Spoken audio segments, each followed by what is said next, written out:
So for this week's reading, sorry, I'm returning. I started with Love, which was a chapter in Things That Are by Amy Leach. And this talks about how love connects everything in the world and even in space, because she starts out by describing how the Milky Way and the Andromeda galaxies will come together someday.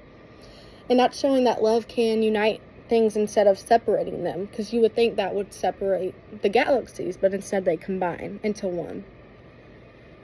And instead of destroying it, it's something better than what you would expect. And then she starts to write about plants and uses words like love lies bleeding and love to bind to show different sides of love.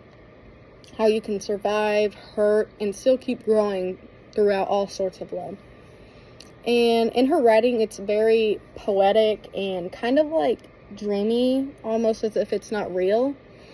And it mixes science with feelings to show that there's love everywhere and in everything. You just have to find it, because she found it in tiny flowers and galaxies. And then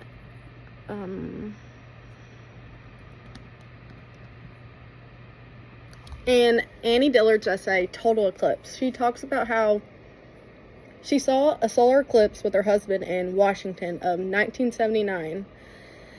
And everything was normal. It was just like seeing everything. But when the sun starts to disappear, everything turns dark, cold, weird, not what we're used to in our everyday lives.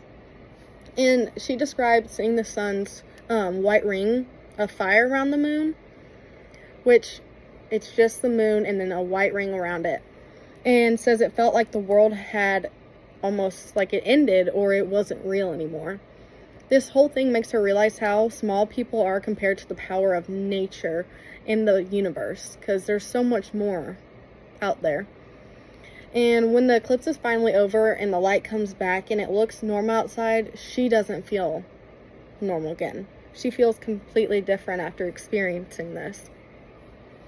So her writing is very descriptive in how she feels throughout this solar eclipse, because she's never experienced something that could make the world feel so different. And she's also very poetic in her writing, and she uses the eclipse to show themes like how powerful nature is, how fragile humans are, and how things change how we see life.